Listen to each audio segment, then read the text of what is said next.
नमस्कार दोस्तों, नॉलेज मंडली में आप सभी का स्वागत है। आपकी तैयारी को आगे बढ़ाते हुए इस सीरीज में हम चर्चा कर रहे हैं नवोदय विद्यालय के द्वारा नॉन टीचिंग पोस्ट के लिए 7 मई लिमिटेड डिपार्टमेंटल कॉम्पिटिटिव एग्जामिनेशंस के लिए वैकेंसी जारी की गई थी और उनके एग्जाम भी तय समय पर कंडक्ट हो गए। साथ में ऑफिशियल वेबसाइट है, उस पर आंसर की है वो जारी हो चुकी है।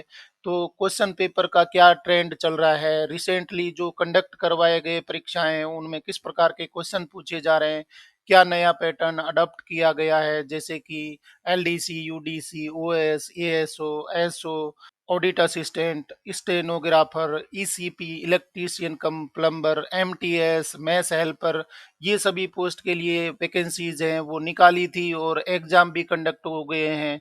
आंसर की जारी हो चुकी हैं। तो आंसर की को हर एक पोस्ट के लिए अलग अलग हम डिटेल में चर्चा कर रहे हैं।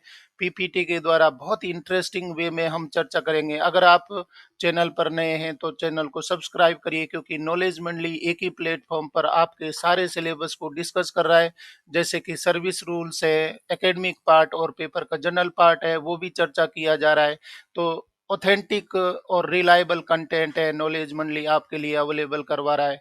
और ये सारे कंटेंट है आपके लिए बहुत ही इंपॉर्टेंट हो सकते हैं, जैसे कि LDC, UDC, OS, ASO, SO, vice principal, principal, AC, DC, assistant auditor, stenographer, electrician cum plumber, MTS in NVS, KVS, EMRS, NCT conducted by Delhi government and other departments. तो सभी पोस्ट के लिए ये डिस्कशन है वो इम्पोर्टेंट होने वाला है, क्योंकि हाल ही में संपन्न परीक्षा में बहुत तरीके के बदलाव किए गए हैं और किस प्रकार के बदलाव है, कौन से तरीके के नए पैटर्न के क्वेश्चन पूछे जा रहे हैं, पूरी हम यहाँ पर चर्चा करेंगे। तो देखते हैं सबसे पहले। तो डियर फ्रेंड, शुरू करते हैं एएसओ के लिए सोल्ड पेपर। और आज के डिस्कशन में हम लैंग्वेज पर चर्चा करेंगे। लैंग्वेज पर 30 क्वेश्चन पूछे गए थे। सबसे पहला क्वेश्चन देखते हैं।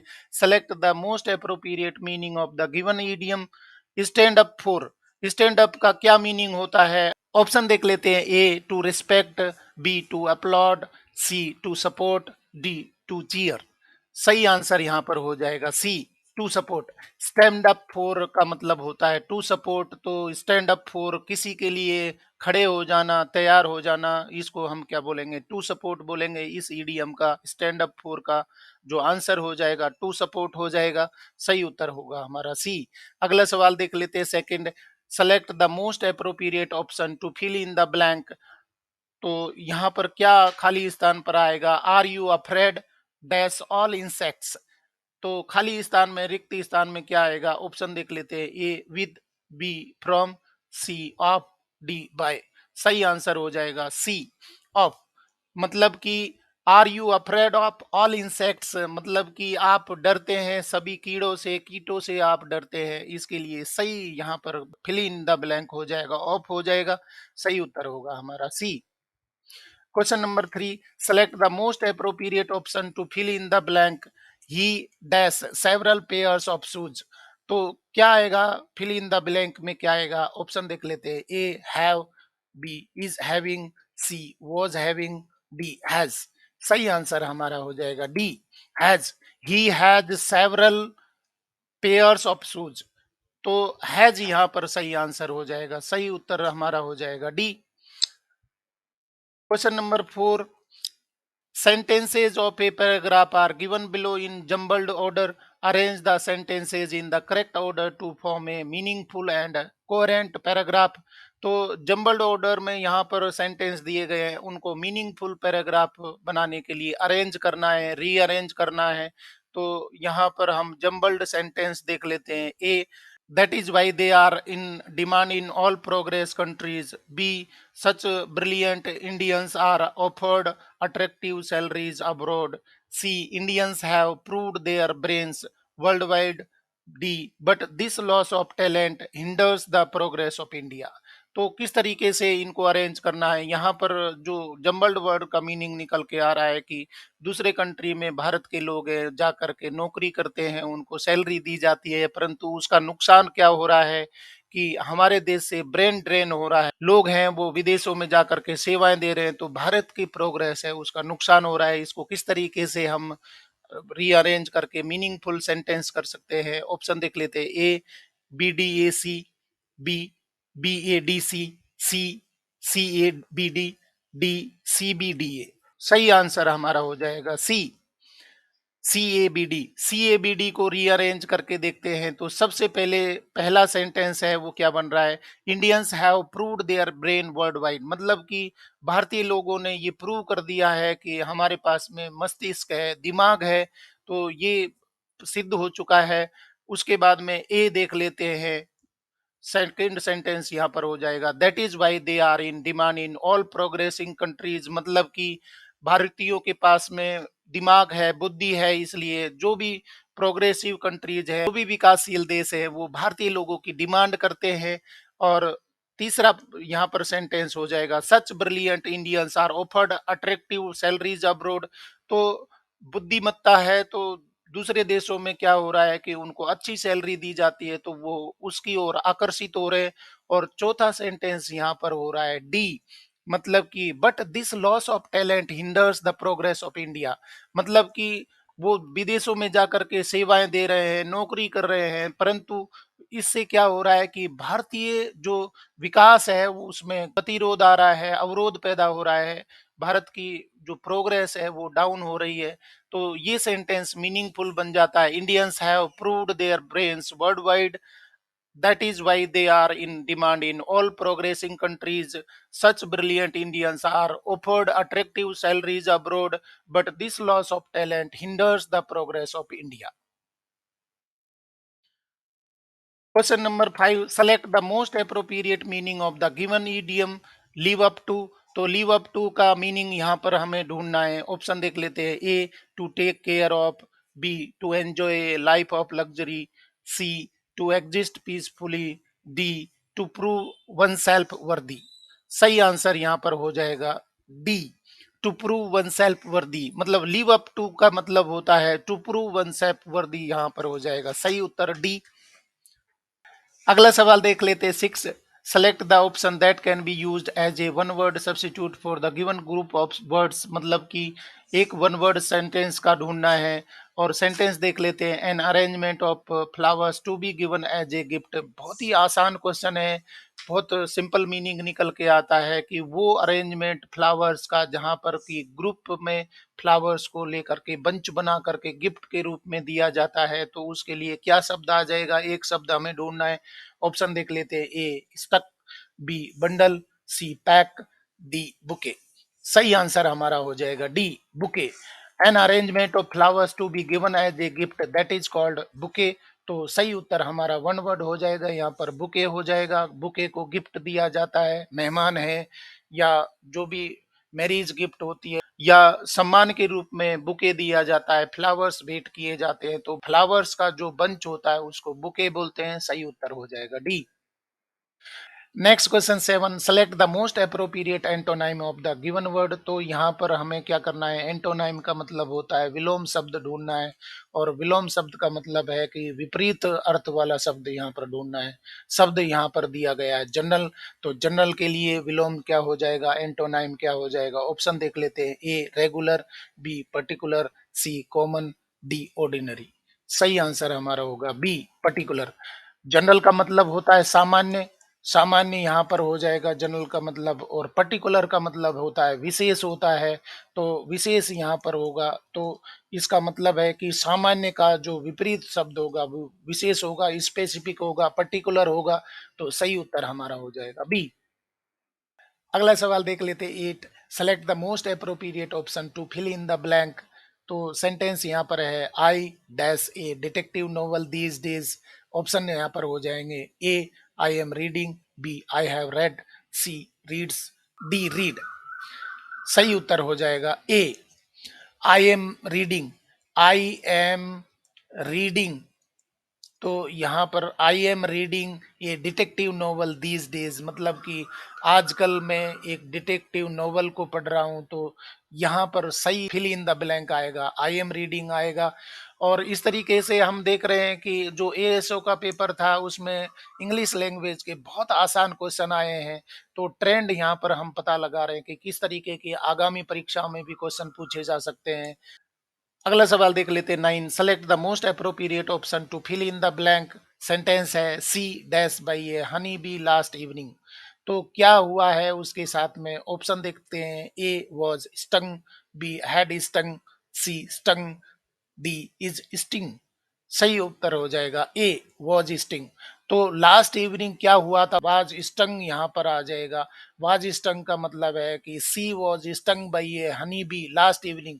पिछले शाम को उसके साथ में क्या हुआ था, उसको मधुमक्खी ने काट लिया, डंक मार दिया। तो यहाँ सेंटेंस है वो फिट बैठ रहा है, she was stung by a honey bee last evening. सही उत्तर हो जाएगा A. Question number 10, select the most appropriate synonym of the given word. तो सिनोनाइम का मतलब है कि समानार्थक शब्द हमें पता लगाना है। तो समानार्थक शब्द, रिलाई का समानार्थक शब्द ढूंढना है। क्या ऑप्शन हो जाएगा, ए अवॉइड, बी अटेंड, सी डिफेंड, डी डिपेंड। सही उत्तर हमारा हो जाएगा डी डिपेंड। रिलाई का जो समानार्थक शब्द होगा डिपेंड होगा, सही उत्तर हो जाएगा डी। और अभी कॉम्प्रीहेंशन पर बेस्ड क्वेश्चन आ गए हैं। कॉम्प्रीहेंशन में क्या इंस्ट्रक्शन दिए हैं, read the given passage and answer the questions that follow. तो यहाँ पर हम सबसे पहले ये कॉम्प्रीहेंशन पढ़ लेते हैं। Natural vegetation refers to a plant community which has grown naturally without human aid and has been left undisturbed by humans for a long time. तो नेचुरल वेजिटेशन प्लांटेशन है, उसको क्या कहते हैं, जो अपने आप उगती हैं और वो बिना ह्यूमन एक्टिविटी के द्वारा, ना तो इंसान ने लगाया है ना उन्होंने डिस्टर्ब किया है, तो उसको हम प्राकृतिक वनस्पति बोलते हैं, प्राकृतिक वेजिटेशन बोलते हैं, नेचुरल वेजिटेशन बोलते हैं। दस कल्टीवेटेड क्रॉप्स एंड फ्रूट्स और charts form part of vegetation but not natural vegetation. तो जो आप कल्टीवेटेड करते हैं, मतलब आपने डोमेस्टिकेटेड कर लिया है प्लांट को, क्रॉप को और चार्ट्स को, वेजिटेशन को, तो उसको आप नेचुरल वेजिटेशन नहीं कहते हैं। Land affects the natural vegetation directly and indirectly. तो यहाँ पर जो भूमि है, पृथ्वी है, धरती है, वो क्या करती है, नेचुरल वेजिटेशन को डायरेक्टली या इनडायरेक्टली अफेक्ट करती है। The nature of land influences the types of vegetation, मतलब कि जो जमीन है वो इन्फ्लुएंस करती है कि किस टाइप की वहां पर वेजिटेशन होगी। The fertile land is generally devoted to agriculture. The rough terrains are areas where grassland and woodlands develop and give shelter to a variety of wildlife। मतलब कि यहाँ पर वेजिटेशन है वो डिपेंड करती है, लैंड किस तरीके की है, वो एग्रीकल्चर के लिए है कि ऐसी जमीन पड़ी है, बंजर पड़ी है, वो सब चीजें हैं वो डिपेंड करती है जमीन पर। तो भूमि के आधार पर ग्रास लैंड वहां पर बनेंगे या वुडलैंड्स बनेंगे। और ये वुडलैंड्स, ग्रासलैंड्स हैं, वो क्या करते हैं, बहुत सारी वेराइटीज ऑफ वाइल्ड लाइफ को सपोर्ट करते हैं, उनको शेल्टर देते हैं। The soil also very over space. Different types of soils provide basis for different types of vegetation. The sandy soil of the desert support cactus and thorny bushes। तो यहाँ पर हम देख रहे हैं कि जो सैंडी सॉइल होती है वो डेजर्ट के कैक्टस होते हैं, क्योंकि डेजर्ट में सैंडी सॉइल मिलती है तो वो सॉइल है वो कैक्टस को सपोर्ट करती है। और जो कांटेदार झाड़ियां होती हैं उनको सपोर्ट करती है। While wet marshy soils support mangroves. तो यहाँ पर जो नम भूमि होती है, मार्सी भूमि होती है, दलदल वाली भूमि होती है, वो किसको सपोर्ट करती है, मैंग्रोव्स को सपोर्ट करती है। The hill slopes with loamy soil have conical trees. तो यहाँ पर बताया गया कि जो हिल स्लोप्स होते हैं, लोमी सॉइल जहाँ पर होती है, वो कॉनिकल ट्रीज को सपोर्ट करती है। The vegetation cover of India in large parts is no more natural in the real sense except in some inaccessible regions like the Himalayas, the hilly region of central India and the Marusthali desert. The vegetation in most of the areas has been modified at some places or replaced or degraded by human occupancy. तो ये बात बताई गई है कि यहाँ पर जो वेजिटेशन है वो डिपेंड करती है, उसका डिस्ट्रीब्यूशन है वो डिपेंड करता है लैंड पर, सॉइल पर। तो कौन से तरीके का प्लांटेशन वेजिटेशन होगा, यहाँ पर बताया गया है कि नेचुरल वेजिटेशन किसको कहते हैं। जनरली जो कल्टीवेटेड होते हैं, जो इंसान ने उगाना शुरू कर दिया है, तो उसको नेचुरल वेजिटेशन नहीं बोलते हैं। नेचुरल वेजिटेशन सिर्फ कहाँ पर मिलती है, जहाँ पर इंसान की पहुंच नहीं है या इंसान उन एरिया में नहीं गया है, तो जैसे कि हिमालयन रीजन है या मरुस्थलीय डेजर्ट रीजन है, वहां पर नेचुरल वेजिटेशन पाई जाती है। बाकी अधिकतर एरिया में इंसान की गतिविधियां हैं वो शामिल हो गई हैं, तो उन पर नेचुरल वेजिटेशन यहाँ पर नहीं मिलेगी। अब क्वेश्चन देख लेते हैं इस पर आधारित। पहला क्वेश्चन है 11, what kind of soil is favourable for mangrove forest. तो बहुत ही स्पष्ट दिया गया है, मैंग्रोव फॉरेस्ट के लिए किस तरीके की सॉइल है वो सपोर्ट करती है। तो ये देख लीजिए, यहाँ आंसर निकल के आ जाता है आपका, मार्सी सॉइल या वेट सॉइल जो होती है वो मैंग्रोव प्लांट को सपोर्ट करती है। ऑप्शन यहाँ पर देख रहे हैं हम, sandy soil, B loamy soil, C dry soil, D marshy soil. सही उत्तर हमारा हो जाएगा डी मार्सी सॉइल। बहुत आसान क्वेश्चन है, वो निकल के आ गया। मार्सी सॉइल है वो किसको सपोर्ट कर रही है, मैंग्रोव ट्रीज को सपोर्ट करती है। दलदल वाली मिट्टी है वो मैंग्रोव को सपोर्ट करती है, वहां वो ग्रो करते हैं। तो सही उत्तर हमारा हो रहा है डी। डियर फ्रेंड्स, नॉलेज मंडली आपको एक ही प्लेटफॉर्म पर तैयार करवा रहा है, जैसे कि LDC, UDC, OS, ASO, SO, vice principal, principal, AC, DC और दूसरे डिपार्टमेंटल एग्जामिनेशंस के लिए।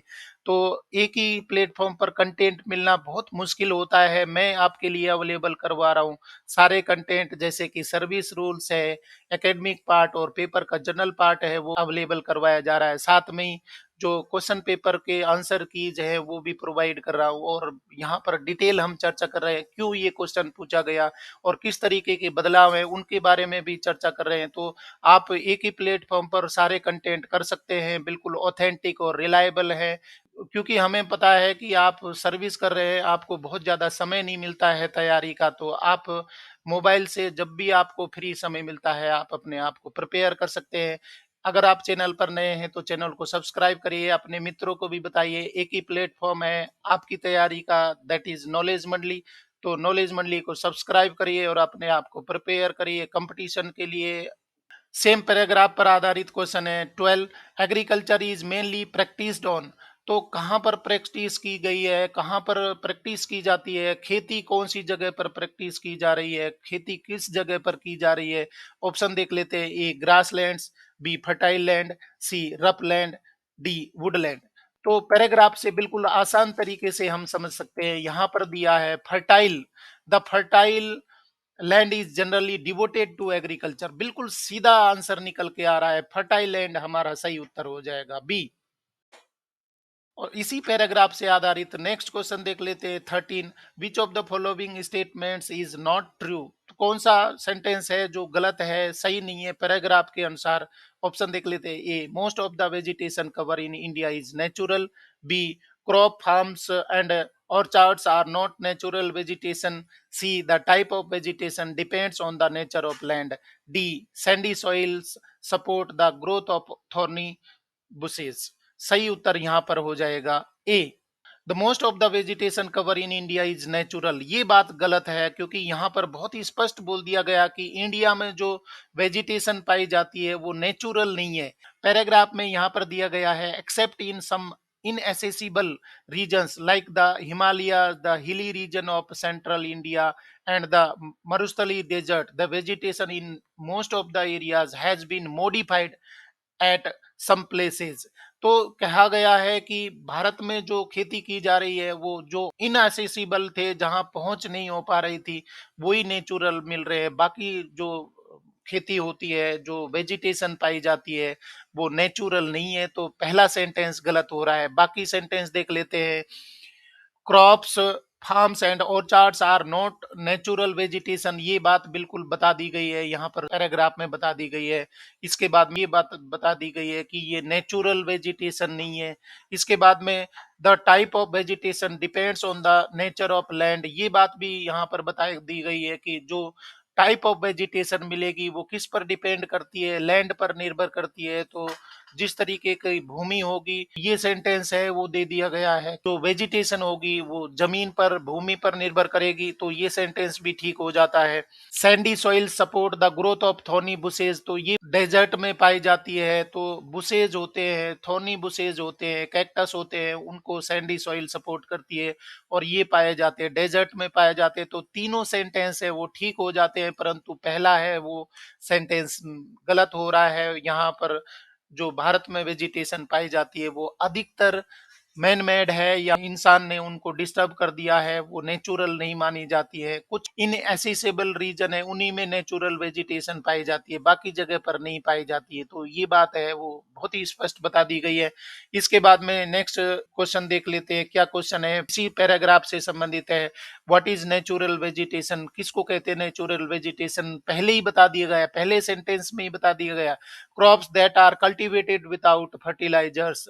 B, plants that grow without human help. C, plants cultivated by man. D, crops that grow in fertile soil. तो क्या यहाँ पर natural vegetation के बारे में बताया है। Natural vegetation refers to plant community which has grown naturally without human aid. मतलब एड का मतलब सहायता होती है, बिना इंसान के इंटरफेरेंस के जो डेवलप होती है उसको हम क्या बोलते हैं, नेचुरल वेजिटेशन बोलते हैं। तो यहाँ पर सही उत्तर हमारा हो जाएगा B, plants that grow without human help, उसको हम नेचुरल वेजिटेशन बोलते हैं। सही उत्तर हमारा हो जाएगा बी। नेक्स्ट लास्ट क्वेश्चन है पैराग्राफ का, which word in the passage means out of reach. Out of reach का मतलब यहाँ पर पैराग्राफ में बताया है, तो आउट ऑफ रीच का मतलब क्या होता है ये हमें पता लगाना है। तो यहाँ ऑप्शन देख लेते हैं। A, undisturbed. B, degraded. C, devoted. D, inaccessible. सही उत्तर यहाँ पर हो जाएगा हमारा D, inaccessible. Out of reach का मतलब है कि जहां पहुंच नहीं है, इंसान पहुंच नहीं पाया है। तो इनएसेसिबल रीजन को हम क्या बोल रहे हैं, आउट ऑफ रीच बोल रहे हैं। सही उत्तर हमारा हो रहा है डी।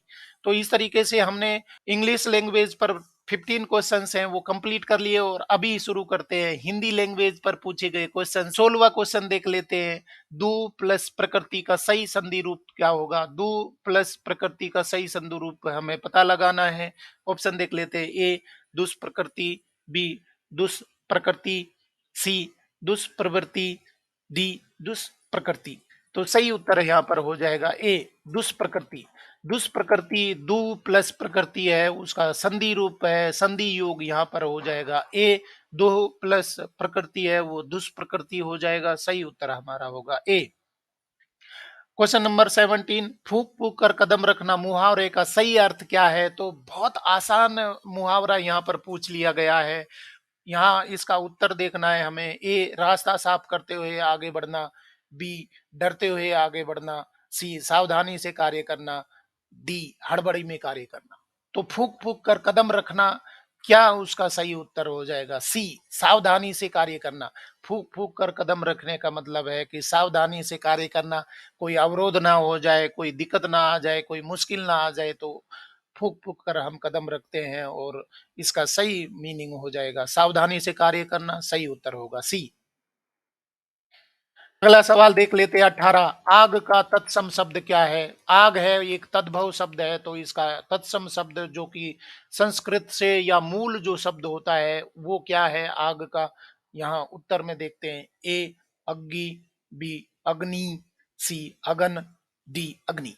सही उत्तर हमारा हो जाएगा डी, अग्नि। आग है वो क्या है, तद्भव शब्द है, और अग्नि यहाँ पर क्या हो जाएगा, तत्सम शब्द हो जाएगा। सही उत्तर होगा हमारा डी। क्वेश्चन नंबर 19 देखते हैं। ऐसा घर मैंने नहीं देखा वाक्य का रेखांकित शब्द किस प्रकार का विशेषण है। तो ऐसा किस प्रकार का विशेषण है ये हमें पता लगाना है। ऑप्शन देख लेते हैं। ए, गुणवाचक। बी, सार्वनामिक। सी, संख्यावाचक। डी, परिमाण बोधक। सही उत्तर हमारा हो जाएगा बी, सार्वनामिक। ऐसा मतलब क्या है, ऐसा सार्वनामिक विशेषण है जो घर के बारे में बता रहा है। किस प्रकार का विशेषण है ये, सार्वनामिक विशेषण है। तो ऐसा रेखांकित शब्द है वो सार्वनामिक है। सही उत्तर हमारा हो जाएगा बी। अगला सवाल 20, आंख एक नहीं कजरोटा 10-10 लोकोक्ति का सही अर्थ क्या है। बहुत आसान क्वेश्चन है, और गांवों में आम बोलचाल में ये लोकोक्ति है, बिल्कुल पूछी जाती है। आम भाषा में, आम बोली में इसको उपयोग किया जाता है। आंख एक कजरोटा 10-10 मतलब आंख एक नहीं है, और कजरोटा 10, काजल 10-10 लगा रहे, 10-10 प्रकार के काजल आप लगा रहे हैं, आंख एक भी नहीं है। तो इसका सही मतलब क्या निकल के आता है लोकोक्ति का। इसको आप के व्यंग्यात्मक लोकोक्ति भी बोल सकते हैं। व्यंग करके बताया जा रहा है कि आंख एक भी नहीं है और कजरोटा 10-10 लगा रहे हो।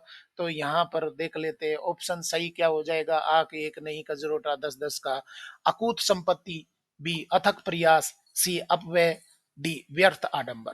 सही उत्तर हमारा हो जाएगा डी व्यर्थ आडंबर। मतलब आंख एक नहीं कजरोटा 10-10 का मतलब है कि व्यर्थ का आडंबर वो कर रहा है, उसके पास में चीजें हैं नहीं है परंतु बेकार के वो दिखावा कर रहा है। तो इसको हम क्या कर रहे हैं, सही उत्तर मान रहे हैं डी व्यर्थ आडंबर।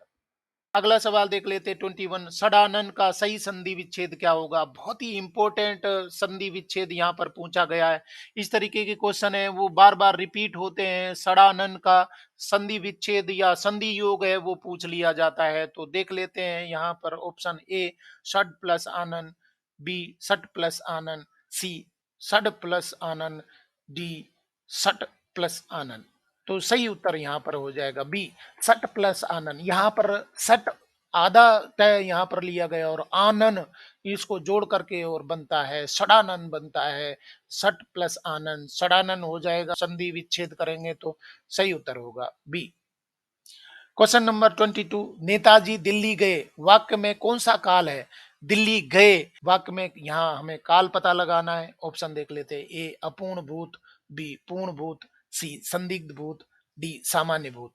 सही उत्तर हमारा हो जाएगा यहाँ पर डी सामान्य भूत। नेताजी दिल्ली गए ये किसको सूचित कर रहा है, सामान्य भूत को बता रहा है। सही उत्तर हो जाएगा डी। अगला सवाल देख लेते हैं 23। सरसीज किसका पर्यायवाची है। ऑप्शन देख लेते हैं। ए कमल, बी समुद्र, सी बादल, डी तालाब। सही उत्तर हमारा हो जाएगा ए कमल। सरसीज है वो किसका पर्यायवाची है, कमल का पर्यायवाची है। तो सही उत्तर हमारा हो जाएगा ए। Question number 24। पत्र आता होगा वाक्य में कौन सा काल है। आता होगा इसमें कौन सा काल है। ऑप्शन ए संभाव्य भविष्य, बी सामान्य वर्तमान, सी संदिग्ध वर्तमान, डी सामान्य भविष्य। तो सही उत्तर यहाँ पर हो जाएगा सी संदिग्ध वर्तमान। आता होगा मतलब अभी आने वाला है परंतु उसकी निश्चितता नहीं है। तो ये क्या हो जाएगा, संदिग्ध वर्तमान हो जाएगा। पत्र आता होगा मतलब कि संदिग्ध वर्तमान है और सही उत्तर हमारा सी। Question number 25। निम्न में से कौन सा शब्द संयोजक समुच्चय बोधक है, जो जोड़ने वाला है और समुच्चय बनाता है। तो उसको हम यहाँ पर पता लगाएंगे। ऑप्शन देख लेते हैं। ए अथवा, बी पर, सी इसलिए, डी तथा। सही उत्तर हमारा हो जाएगा डी तथा। तथा है वो संयोजक भी है और समुच्चय बोधक है। तो यहाँ पर सही उत्तर हमारा हो जाएगा डी।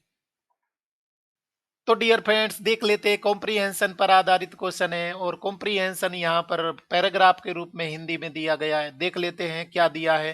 क्रोध दुख के कारण के परिज्ञान या साक्षात्कार से होता है। मतलब कि क्रोध है वो क्या कर रहा है, दुख के कारण के परिज्ञान और साक्षात्कार से होता है। अतः एक तो जहां इस ज्ञान में त्रुटि हुई वहां क्रोध धोखा देता है। तो जो ज्ञान में त्रुटि होती है वहां पर क्रोध क्या करता है, धोखा देता है। दूसरी बात यह है कि क्रोध जिस ओर से दुख आता है उसी ओर देखती है। बहुत ही इंपॉर्टेंट बात बताई कि जिस ओर से दुख आता है उधर ही क्रोध होता है, उसकी ओर ही क्रोध देखती है, अपने धारणकर्ता की ओर नहीं। क्रोध अपने धारणकर्ता की ओर नहीं देखती है, जहां से दुख आया है उधर ही क्रोध है वो देखता है। जो क्रोध कर रहा है उसके बारे में नहीं सोचता। जिससे दुख पहुंचा है या पहुंचेगा उसका नाश हो या उससे दुख पहुंचे, ये क्रोध का लक्ष्य है। बहुत ही बड़ी बात यहाँ पर बताई गई है कि क्रोध जहां से दुख आ रहा है वहां क्रोध देख रहा है। साथ में क्रोध का जो उद्देश्य है उसका क्या मतलब है, क्रोध का जो तात्पर्य है उद्देश्य यह है कि जिसने मुझे दुख दिया उसका नाश हो, उसको भी दुख पहुंचे, कष्ट पहुंचे, ये उसका उद्देश्य हो जाता है। जिसे दुख पहुंचा उसका फिर क्या होगा, इससे उसे कोई सरोकार नहीं है। मतलब कि जहां से दुख पहुंचा है तो उसका नाश हो जाए ऐसा क्रोध सोचता है। और उसके साथ में क्या दिक्कतें होंगी उसके बारे में क्रोध नहीं सोचता है। इसी से एक तो मनोवेग ही एक दूसरे को परिमित किया करते हैं और दूसरे विचार शक्ति भी उन पर अंकुश रखती है। यदि क्रोध इतना उग्र हुआ कि हृदय के दुख के कारणों की अवरोधनी शक्ति के रूप और परिणाम के विचार तथा भय आदि और विचारों के संचार के लिए जगह ही नहीं रही तो बहुत हानि पहुंच जाती है। तो बहुत सारी बातें हैं क्रोध से संबंधित बताई गई हैं और क्रोध है वो नाश का कारण बनता है। तो यहाँ पर देख लेते हैं। उपयुक्त गद्यांश के आधार पर निम्नलिखित प्रश्नों के उत्तर दीजिए। पहला है 26 गद्यांश में प्रयुक्त उग्र का आशय क्या होता है? उग्र का यहाँ पर आशय क्या निकल के आएगा? ऑप्शन देख लेते हैं। ए तीव्र, बी क्षीण, सी मंद, डी धीर। सही उत्तर हमारा हो जाएगा तीव्र। उग्र का मतलब होता है तीव्र हो जाएगा, तो सही उत्तर हमारा होगा ए। अगला सवाल उसी पैराग्राफ पर आधारित है। क्रोध किधर उन्मुख रहता है? तो क्रोध है वो किधर देखता है, किसकी ओर देखता है? क्रोध देखता है जहां से दुख आता है, दुख आता है उधर देखता है। तो यहां पर देख लेते हैं ऑप्शन ए उद्धारकर्ता की ओर, बी कारणकर्ता की ओर, सी अपहरणकर्ता की ओर, डी धारणकर्ता की ओर। सही उत्तर यहाँ पर क्या हो रहा है? बी कारणकर्ता की ओर। मतलब कि क्रोध है कारणकर्ता की ओर, जिसकी वजह से दुख हुआ है उसकी ओर देखता है, धारणकर्ता की ओर नहीं देखता है। तो सही उत्तर हमारा हो जाएगा बी। और पैराग्राफ से संबंधित अगला क्वेश्चन है 28 विचार शक्ति मनोवेगों को डैश है। मतलब कि क्रोध में विचार शक्ति है वो क्षीण हो जाती है, कम हो जाती है, तो हमें विचार शक्ति है वो क्या करनी है? बनाए रखनी है। जो कि मनोवेगों को क्या करती है? विचार शक्ति मनोवेगों को क्या करती है? घटाती है, बढ़ाती है, प्रभावित नहीं करती। डी नियंत्रित करती है। तो सही उत्तर हमारा हो जाएगा यहाँ पर डी नियंत्रित करती है। विचार शक्ति मनोवेगों को नियंत्रित करती है, जिससे कि इंसान है वो क्रोध ना करे, अपने मनोवेग है उनको नियंत्रित करके और सही व्यवहार करे। तो यहाँ पर विचार शक्ति है मनोवेगों को कंट्रोल करती है, नियंत्रित करती है। सही उत्तर हो जाएगा डी। कॉम्प्रिहेंशन से संबंधित अगला क्वेश्चन है 29 गद्यांश का केंद्रीय विषय क्या है? क्रोध है वो मुख्य विषय यहाँ पर होना चाहिए, क्योंकि क्रोध के बारे में सारी बातें बताई गई हैं। तो ऑप्शन देख लेते हैं। ए क्रोध, बी दुख, सी भय, डी विचार। सही उत्तर हमारा हो जाएगा ए क्रोध। गद्यांश का केंद्रीय विषय क्या यहाँ पर है? क्रोध है, मतलब कि केंद्रीय विषय है वो, हमें क्रोध बिल्कुल स्पष्ट पता लग रहा है। सही उत्तर हो जाएगा ए। और डियर फ्रेंड्स लैंग्वेज पर आधारित क्वेश्चंस का लास्ट क्वेश्चन है 38 क्रोध का उद्देश्य क्या है? ए दुख देने वालों को दुख पहुंचाना, बी दुखियों की सहायता करना, सी जिसे दुख पहुंचा है उसका ख्याल रखना, डी दुखियों की सेवा करना। तो पैराग्राफ के अनुसार क्रोध का उद्देश्य क्या है?